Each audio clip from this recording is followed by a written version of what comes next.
Hello everyone, welcome back to my channel. It's a very long time I'm posting a video. So today's topic is all about long hauling and the WebSockets, how a real-time communication works. So without wasting time, let's start with it. So what are we going to discuss? So what's the true scenario when it comes and why this topic came up?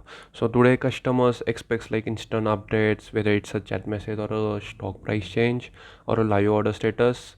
So we need to deliver is this, right? So there should be a communication setup. So business or applications often rely on long hauling or WebSockets.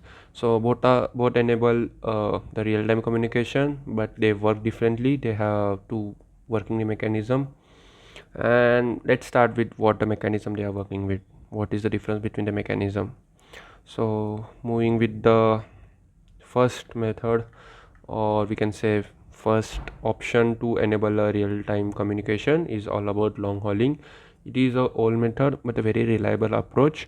So with long hauling, the client asks the server for updates and the servers holds the request until the new data is available. So basically once the server responds, the connection closes and the clients ask again. So it's like the connection remains only about for the one request, not it does not remains open for all the time.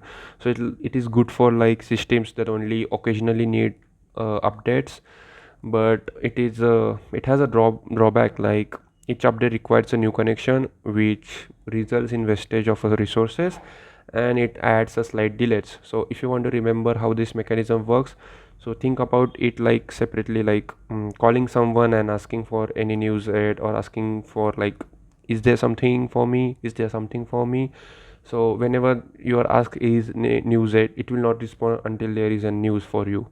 Okay, similarly long pooling works. So remember how this mechanism work. This is all about how a long pooling is, and I don't think so any other point is required. If you are want to mention any other point, just mention in the comment section. So moving with the next method, which is a WebSocket method. So basically what is a WebSocket? It's a modern solution, and as per the title says, so WebSocket creates a constant two-way connection between client and server. So both can send data to each other instantly without reopening connection. It does not close the connection at all. So it is good for like chat apps, live dashboards, gaming, financial trading, anywhere speed matters. So it has a drawback. Every coin has two sides. Like similarly, WebSocket will also have two sides. So the drawback is like it requires a proper setup and infrastructure support. But once it is placed, it is very highly efficient. It will be like most reliable one. So it depends upon like use cases for you. You need to choose between the long pooling or WebSockets.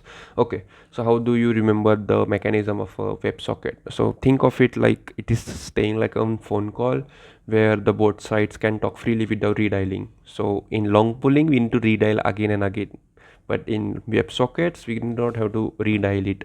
We need to do one thing, we just need to talk when the data is received. So that's what the two-way connection between the client and server is established. That's what the WebSocket is. Now moving further, what are the key takeaways, right?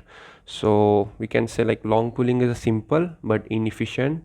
It has a best use for fallback when modern options aren't available, but WebSockets are faster, more scalable, and a right choice for a modern real-time applications.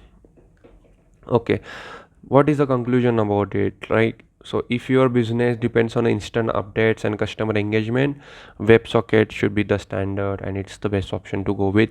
But long pooling served its purpose in the past, but today enterprises that embrace WebSockets gain a clear edge in speed, efficiency, and a customer service. That's what the conclusion is. So it depends upon the user case. If you want to compare in today's real-time world, WebSockets is the option for you. If you are not aware or about the modern solutions, you can go for it like long pooling. That's it.